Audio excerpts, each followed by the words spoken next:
Allah Subhanahu wa ta'ala marah kalau ada orang tidak sopan di hadapan Rasulullah, tidak bisa beretika baik di hadapan Rasulullah sallallahu alaihi wasallam. Kalau ada orang mengangkat suaranya melebihi suara Rasulullah sallallahu alaihi wasallam, Allah marah. Allah nyatakan, Allah buat statement di situ. Statementnya diabadikan di dalam Al-Quran. Itu bisa menghapus segala amal baik.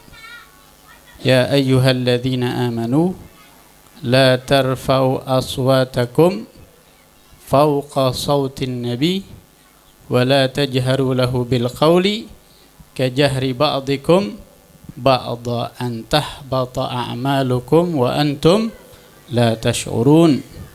Wahai orang-orang yang beriman, janganlah kalian mengangkat suara kalian melebihi suaranya Nabi, dan janganlah kalian memanggil kepada Nabi seperti panggilan kalian sesama kalian.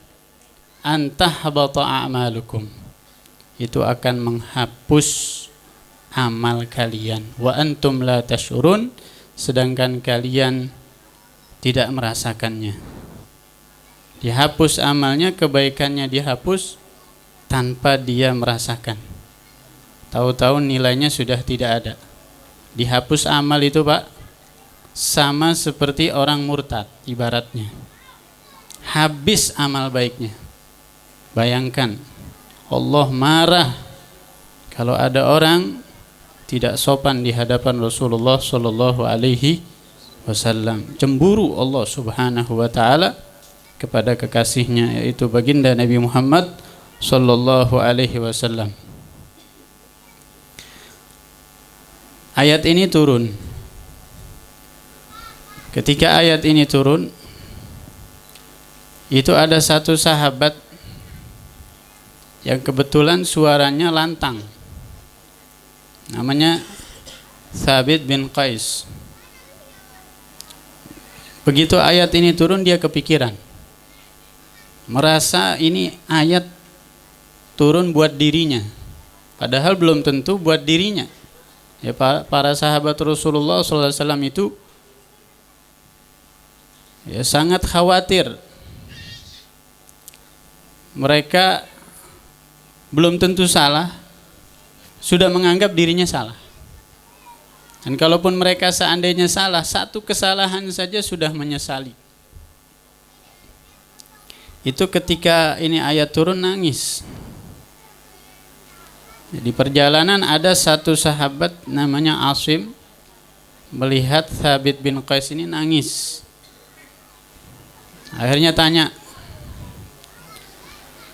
"Ya Thabit, ma yubkik?" Wahai Thabit, apa yang membuat kamu menangis saat ini? Kenapa kamu kok sekarang ini nangis? Kata Thabit, ya, ada ayat turun yang bunyinya seperti tadi itu, yang saya sebutkan tadi itu. Saya khawatir ini ayat untuk saya, karena ketika saya berbicara di hadapan Rasulullah, suara saya lantang, suara saya tinggi, melebihi suaranya Rasulullah sallallahu alaihi wasallam. Menyesali atas suaranya yang melebihi suara Rasulullah sallallahu alaihi wasallam. Akhirnya Thabit pulang. Si Asim ini berjumpa dengan Rasulullah sallallahu alaihi wasallam. Rasulullah tanya, "Mana si Thabit?" Biasa kebiasaan beliau, ketika salah seorang sahabatnya tidak hadir di majelisnya, itu dicari. Jadi guru yang perhatian kepada muridnya itu, kalau murid tidak hadir, cari. Jangan sampai ya kita tidak ada usaha sama sekali, mau hadir mau tidak cuek saja. Ya, dia yang rugi. Kalau Rasulullah itu dicari, muridnya nggak hadir, dicari. Itu pentingnya menjadi seorang guru. Kalau ada murid tidak hadir, cari. Kenapa dia nggak hadir? Ada apa? Udzur apa? Ini Rasulullah nyari ini kepada si Thabit. Si Asim cerita, ya Rasulullah saya tadi ketemu dengan Thabit, dia nangis. Itu ayat turun seolah-olah untuk dia, seakan-akan untuk dia. Ya sudah, panggil si Thabit ke sini. Ternyata Thabit ini ketika berpisah dengan Asim itu dia pulang ke rumahnya, ketemu istrinya nangis, nggak bisa ditahan tangisannya. Dia akhirnya masuk kandang kuda dan dia berpesan kepada istrinya, kamu kuncikan saya secara permanen, saya tidak akan keluar kecuali Rasulullah telah ridho kepada saya. Dia minta dikunci secara permanen, ditutup secara permanen di kandang kuda, dan dia menyesali atas perbuatannya. Satu kesalahan sudah menyesal dan kembali kepada Allah Subhanahu wa ta'ala. Kalau kita, berapa dosa kita?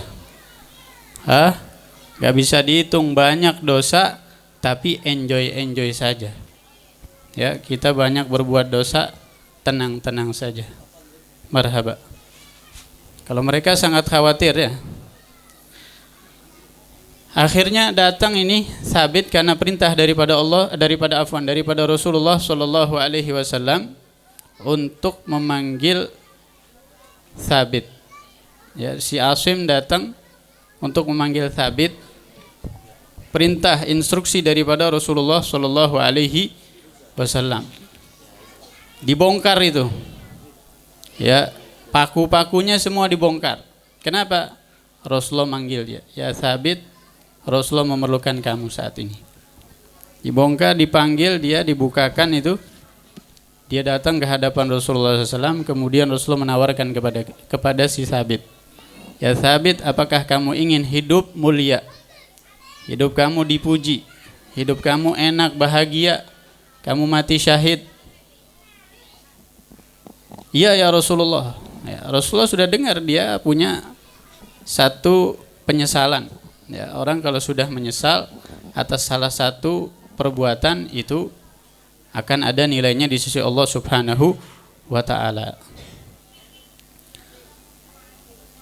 Akhirnya si Thabit mengatakan, saya ridha dengan kabar gembira yang dibawa oleh Rasulullah Shallallahu Alaihi Wasallam. Saat itu turun ayat setelahnya itu, innal ladzina yaghudduna aswatahum inda Rasulillahi ulaika alladzina amtahanallahu qulubahum littaqwa lahum maghfiratun wa ajrun azim. Mereka yang telah mengecilkan suaranya ya di hadapan Rasulullah sallallahu alaihi wasallam, itu mereka diuji oleh Allah Subhanahu wa taala. Ya, dan mereka mendapatkan ampunan dari Allah dan pahala yang besar. Awalnya teguran, tapi sekarang dapat ayat, sudah dikabulkan, diterima taubatnya, diampuni segala kesalahannya. Itulah Allah Subhanahu wa taala marah kalau ada orang tidak sopan di hadapan Rasulullah sallallahu alaihi wasallam. Itulah junjungan kita Nabi besar Muhammad sallallahu alaihi wasallam.